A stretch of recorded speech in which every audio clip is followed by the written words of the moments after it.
There's been a great deal of concern by the Ghanaian people that they would want passports to be, in terms of the processing, in terms of the convenience, they would want that we work on that.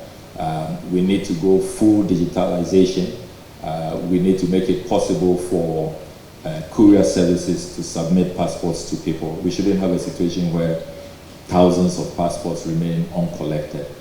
Cut down the inconvenience. If government has your biometrics, why is everybody still collecting biometrics? DVLA, SNIT, NIA, health service, passport office, everybody is still collecting biometrics every day. Happens only in Ghana. It has to stop. We must integrate. And that is why I've spoken to the communications minister to help us with technical staff from his ministry and the NIA so that we can integrate. If your biometrics are in the system, why should you have to always, if you want to renew your passport or get a passport, do your biometrics again? It's total waste of man hours.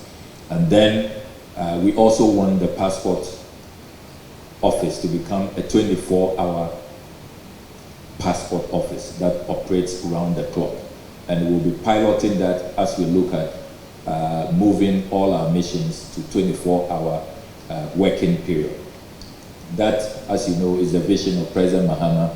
He is big on having a 24-hour economy so that we can work around the clock and then create jobs. Potentially, we can triple current staff numbers if we roll out a 24-hour operation within the ministry. So that is one of the committees that we'll be setting up today.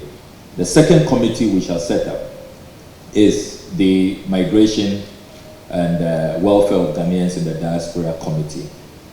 You heard me say that the Foreign Ministry should help to address the unemployment crisis. But even more importantly, we have too many of our compatriots who are being exploited.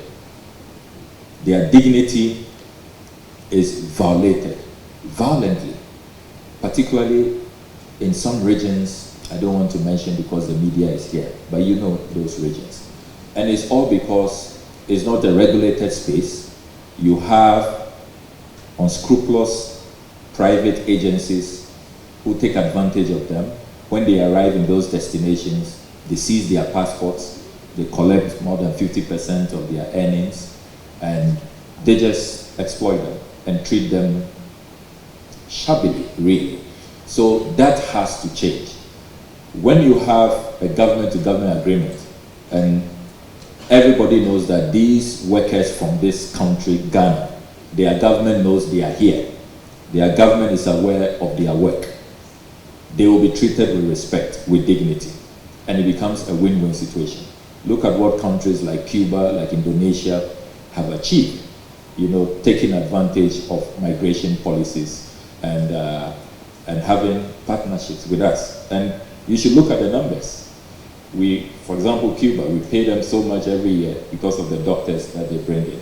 Why can't we also begin to get some good FDI from these arrangements? So that is a committee I'm passionate about, and I want us to hit the ground running with those two committees. We'll be giving them a month's mandate to report so that we can immediately roll out the interventions that we all want to see.